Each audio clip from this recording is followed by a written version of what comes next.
In 1956, one evening, there's a boy reported missing by his parents to the police. His name is Martin. Now, these things tend to work out. You know, it's just a kid who decided to do something else instead of coming home for his dinner when he was supposed to, and I'm sure he'll turn up. So the police aren't too worried initially, except a little later that same evening, they get a second report from a completely different family of another child missing, Raymond. And if that's not enough, a little while later on the same day, there's a third report. This time it's a girl called Kirsty. So now they're getting worried. So these three children are all aged 12 to 14. They all go to a local school called Firethorn Comprehensive. There's attendance records taken every single period by the teachers to combat truancy. And it's a typical school situation where every 30 minutes the bell rings and you're changing rooms to change subjects. So it seems that Martin was present for the first 3 periods and absent for the remaining 7. Raymond was present for the first 4 and absent for the remaining 6. Kirsty was present all day except the last period. So they all disappeared at different times of day. Now, if it was just one kid, you'd think it's possible they ran away. But 3 together on the same date, in the same location, unless it was some kind of pact to run away together, that doesn't make any sense, right? But the police investigated and investigated all angles of this. So was it a pact to run away from home? Well, it turns out that these 3 children didn't even know each other.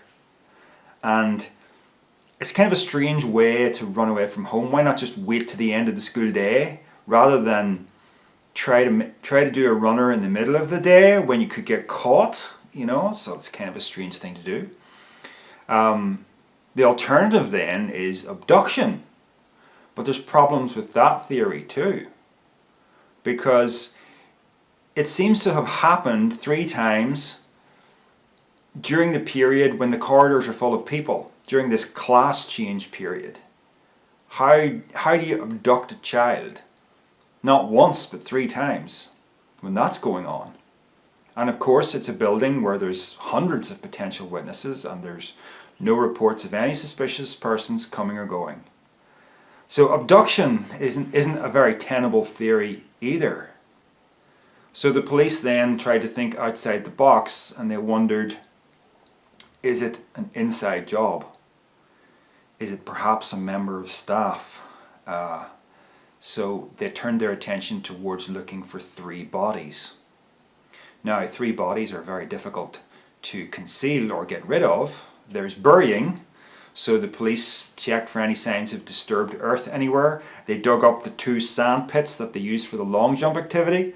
Were the bodies concealed somewhere in the school? They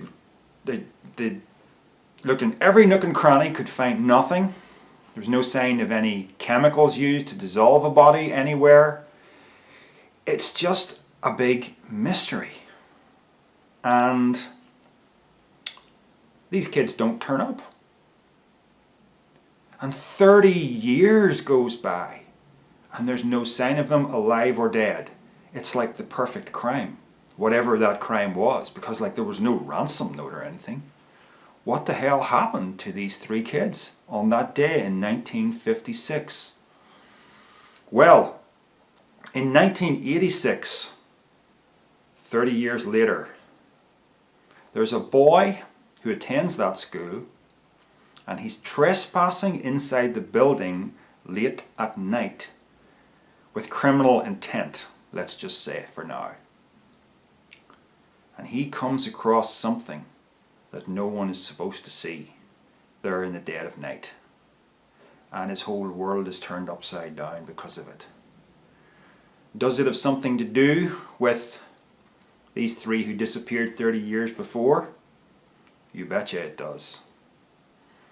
What am I talking about here? This is the opening to my new novel, which is called Ulterior. Okay, there's the cover. It's available now on Amazon for the Kindle.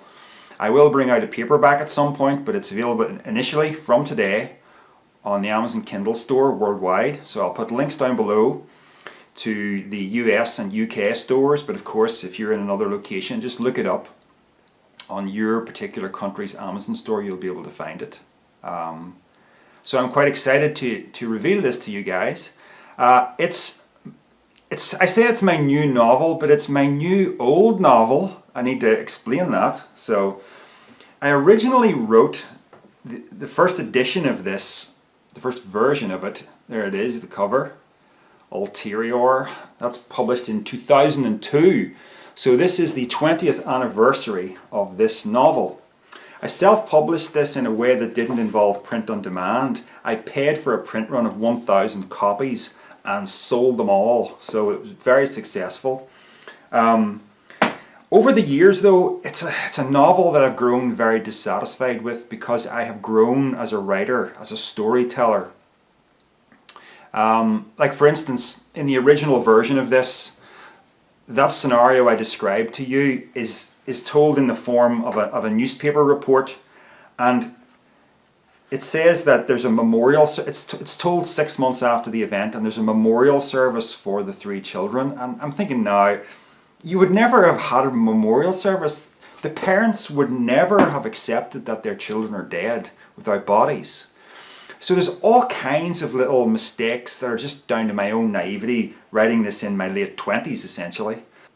I've also completely changed when the novel is set. The original novel was set in 2001, a year before it was published. It's now set in 1986 because I kind of fell in love with Stranger Things, and that's my childhood and I know it really well. So it's more than just a kind of attempt to cash in on something that's popular now. I genuinely love the 80s.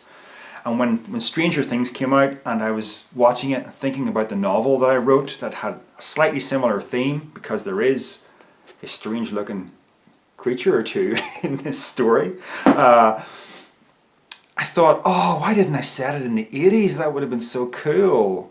But all I could think was to set it in the time period that was contemporary to the pupils of the school where the book is set. Now, on to that.